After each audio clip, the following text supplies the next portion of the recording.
talk about the UFO or UAP Disclosure Act and also what we know in the response to the information about the OGA, the Office of Global Access, the CIA's UFO crash retrieval and reverse engineering program, or at least the one we know about. So let's talk about it. Get in here. This is Jack with Cosmic Road. I talk about UFOs and the paranormal. Please hit like, please subscribe, share on social media, and let me know what you think in the comments below. Okay, yeah, recently Tucker Carlson did a great segment about the UAP Disclosure Act and the state of things right now. And he had Tim Burchett on, and a really fantastic interview. I encourage you to watch the whole show, but I did want to give a little snippet from Tucker's opening monologue. But there have been many, about 10 so far. So the question is, now that the UAP Disclosure Act has passed, when can the rest of us see the information that we paid for and in fact own? Well, not so fast, it turns out. One of the great secrets of Washington, known to everyone inside Washington, is that many of the most powerful members of Congress do not work for their constituents, much less for the rest of us, for the country at large. They are instead puppets of the most secretive federal agencies. They are controlled effectively by the permanent bureaucracy, including through bribery and blackmail. Two such members happen to be especially powerful this term. They are Congressman Mike Rogers of Alabama, who is the chairman of the House Armed Services Committee, and Congressman Mike Turner of Ohio, who is chairman of the House Intel Committee. Both of these men have been instructed to violate, in letter and in spirit, federal law, and to hide the truth about UFOs from the American public. They're working to do that right now. It is infuriating to watch this. But if you think about it for a second, it's also baffling. Why is this happening? Federal agencies have been lying about UFOs for more than 80 years. This has been a coordinated effort. It is both highly time-consuming and very expensive. Many Americans have been hurt in the process. But why? What's the point of this? Would it be a lot easier just to release the facts? Now, the conventional explanation for why they haven't been released is that the U.S. government is lying about UFOs because the truth about UFOs is too scary to reveal, that they're real. And our leaders wouldn't want to panic the population. But that's not true. In fact, it's ridiculous. Wouldn't want to terrify the population? Terrifying the population is what our government does best. And most Well, there's some truth to that, but it gets into political issues, and I'm not going to keep on going with that. But his summation of what's going on is on point.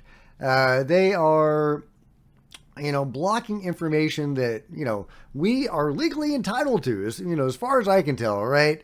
The need for national security on all this is ridiculous. That's their excuse for withholding this from us. That is insane. That is, it's not going to fly anymore, guys. It's not going to fly anymore. This is our information. We deserve to understand our place in the cosmos and that we are not alone. That is, foundational to who we are. Now, should we just rip off the Band-Aid all at once, or should we ease into it? I think there is, unfortunately, an argument to be made for easing into it. Starting off with the existence of UFOs in the crash retrieval program, and then the bodies. Then later down the line, when people are acclimated to the, existence of ETs and even other dimensionals, if they want to go there, and hopefully they will, then we can talk about abductions and things like that. Because obviously they're here for a reason, and they abduct a lot of people. Our best information is from the Roper poll in the 90s that indicated somewhere between 2 and 5% of the world populace is regularly being abducted by the beings. That's hundreds of millions of people abducted all the time, throughout the year, throughout their lives. So that's an overwhelming involvement with the beings, with humanity, whether the abduction phenomenon is for our ultimate good, something it's, they're upgrading us, or the opposite. We don't know. We don't really know what their end game is, unfortunately. We know they're creating hybrids and that they are tweaking genes over generations, and that many of these people that whose genes they're tweaking do have enhanced abilities, like psi abilities, that, the rest of us have to work a little harder to achieve. So, other than that, we don't have a whole lot of hard information about what their ultimate end game is. But so, yeah, I can understand the point of view of easing into this. Yes, people, the beings are taking people. The government, the control group, is helping them do this, and we can do nothing to stop them. So I can understand how that could be terrifying, and that we might want to ease into that information. But there is also, talking about how they're able to block this. Chris Lato did a great episode talking about how much it costs to buy a congressman. That's right. And apparently there is a very fiscally sound reason why they focus on the House of Representatives over the Senate. It is much easier, per Chris Lato, to buy a representative than it is to buy a senator. Check this out. In 2022, it cost less than $3 million to buy a representative. But it cost over $24 million to buy a senator. That's an insane disparity. If I were a representative, I'd be upping my rate a little bit. I mean, come on. Corruption shouldn't come cheap, right, guys? But that's crazy. And so that does seem to be, a possible motivator for why the control group is targeting, Mike Rogers and Mike Turner specifically, to block this legislation. But of course, they are also talking to the new Speaker of the House. And in this interview with Tucker, Tim Burchett did have some comments about that. He says, the Senate passed it, the amendment to the NDAA, but it hasn't been signed into law yet. The House is in negotiations, from what I understand, over this amendment. I'll be talking to the Speaker today or tomorrow about this amendment and just telling him how important it is to this community and to transparency. That's really all I want, is transparency. We're spending all this money on something. Where is it going, and why do they not trust the American public? I believe this UFO community is very in tune with what's going on and the cover-up that's been going on. So again, I recommend you watching the full interview with Tucker and Tim. Great interview, some good information. But the pertinent part here is that Tim will be talking to the Speaker, Mike Johnson. So will he make any headway? Will he be able to overcome the influence of Mike Turner and Mike Rogers? I'm not optimistic. I'm really not. I wish I were, but we'll see. We'll see what happens.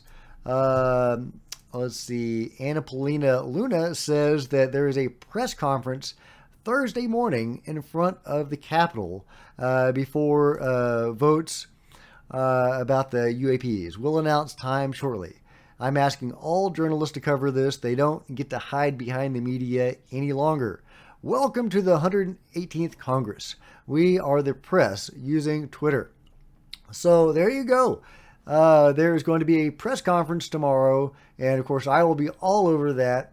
We'll see what they reveal and if they're able to make a difference in the vote. So that's what's going on with UAP disclosure right now, and the discussion that is being had.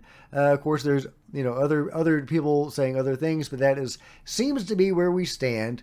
But let's pivot to the OGA, the CIA's newly revealed, newly exposed CIA or UFO crash retrieval and reverse engineering program.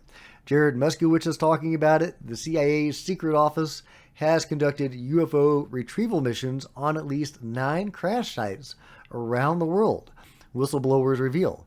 But of course, the control group has a lot more than 9 craft.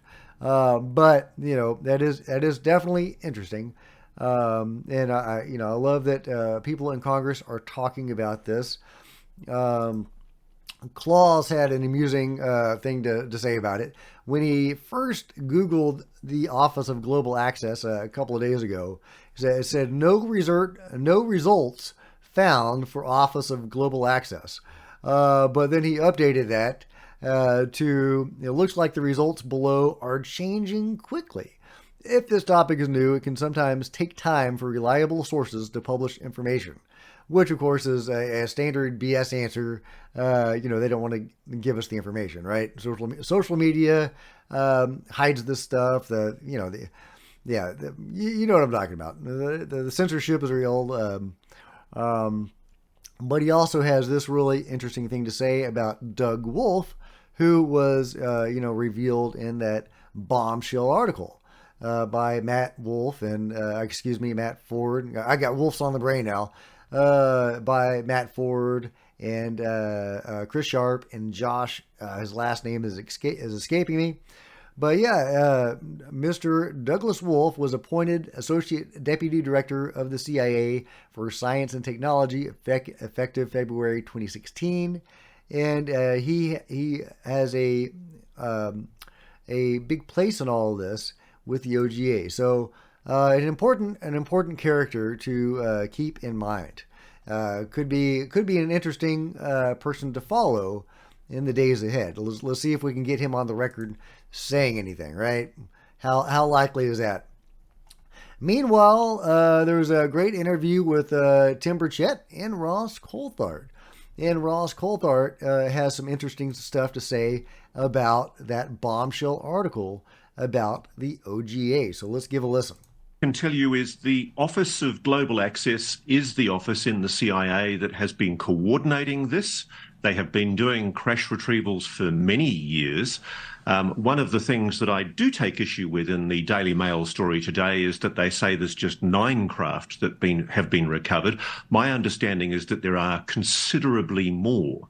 And as the article accurately reports, this is done in collaboration with JSOC, the Joint Special Operations Command, notably with special forces drawn primarily from the US Air Force. So yes, the article is accurate, and I've got it also confirmed independently by multiple senior intelligence sources. So there you go. Ross Coulthart is confirming the OGA story. And Tim also says that it dovetails with some of what he has heard as well. Another great interview between two awesome people in the field. And you should, definitely check out the whole thing with Chris Cuomo. So anyway, that's where things seem to stand right now. And the information that I am currently seeing is that the OGA is real, and people like Ross and Tim are confirming this information. I would love for some of those anonymous sources to become less anonymous and to go on the record publicly. But, it is what it is. Maybe we'll get them in a, congressional hearing at some point. Fingers crossed, right? But yeah, let me know what you guys think about all this in the comments below. And if you've enjoyed this video, please give me a big thumbs up. I sure would appreciate it. Smash the subscribe button and the bell to be notified of future videos. You don't want to miss a thing. Join me on social media. There's Facebook and Twitter links below. Love to see you guys there. If you wanted to support Cosmic Road in an even bigger way, please consider grabbing a coffee mug or a t-shirt in the merch store below. If you wanted to support Cosmic Road in another way, you could become a channel member, because channel members are rock stars, and I really appreciate you guys' support. Thank you. Meanwhile, there are plenty of other videos to check out on the channel, and I'll see you guys next time. This is Jack with Cosmic Road, signing out.